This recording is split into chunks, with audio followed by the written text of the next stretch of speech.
Sayın Zekeriya Yapıcıoğlu. Sayın Yapıcıoğlu.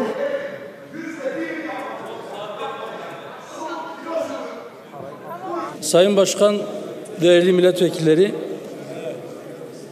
Gazze'ye insani yardım ulaştırmak için yola çıkan Sumut filosunda aralarında Türkiye vatandaşlarının da bulunduğu yüzlerce aktivistin Siyonist terör rejimi tarafından zorla alıkonulması insanlık vicdanına vurulmuş bir darbedir.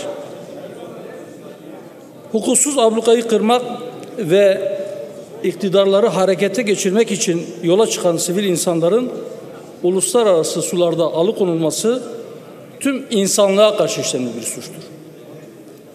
Gazze ablukası Haziran 2007'den beri devam etmekte, gittikçe şiddetlenmekte ve artık dayanılmaz bir hal almıştır.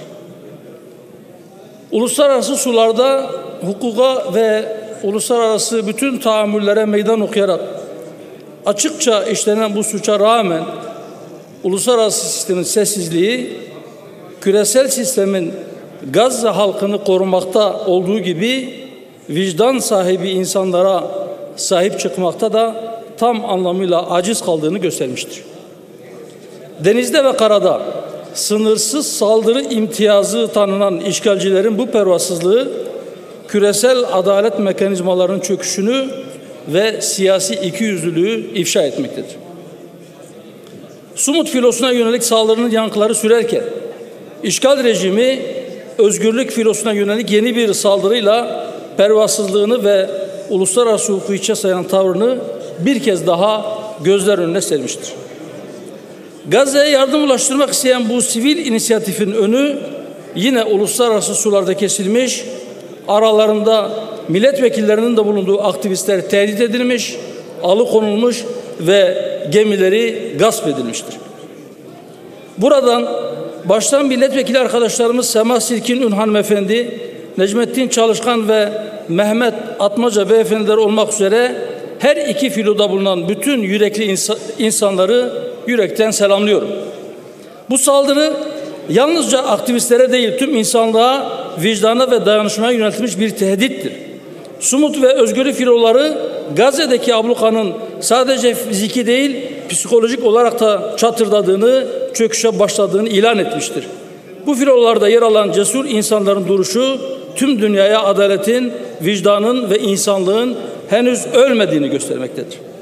Bu çabanın daha olumlu sonuçlar vermesi için uluslararası kamuoyu terör rejiminin hukuk tanıma saldırganlığına karşı daha net bir tutum almalı, kaçırılan tüm aktivistler derhal serbest bırakılmalı, Türkiye'de dahil bütün ülkeler alıkonulan vatandaşlarını koruma kararlılığını güçlü bir şekilde göstermelidir.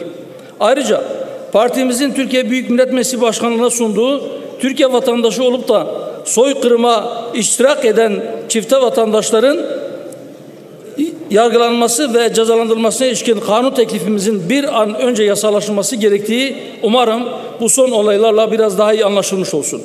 Söz konusu teklifin yasalaşması milletimizin vicdanının ve mazlum halklarla dayanışma kararlılığının en açık ifadesi olacaktır. Evet, zalimler korkar ama kınanmaktan, lanetlenmekten değil, mazlumların kıyama kalkmasından, zulmün hesabını sormak için harekete geçilmesinden korkar. Fiili adımlar atılması için daha ne olmasını bekliyoruz? Unutulmamalıdır ki Siyonist terör rejimi bölge barışı önündeki en büyük engel ve dünya barışına yönelmiş en büyük tehdittir. Bu tehdit gittikçe büyüyor ve yaklaşıyor. Bunun farkına varmak için Güney Afrika Cumhuriyeti yetkilileri Uluslararası Adalet Divanı'na dava açmanın bir bedeli olduğunu bildiklerini ve bunu göze aldıklarını söylediler. Bir an önce fiili adımlar atılmalı ve bedeli neyse o bedel göze alınmalıdır. Eninde sonunda zalimlerin kaybettiğini hep birlikte göreceğiz. O kayıpta payı olanlardan olmak dileğiyle genel kurulu saygıyla selamlıyorum. Teşekkür ediyorum.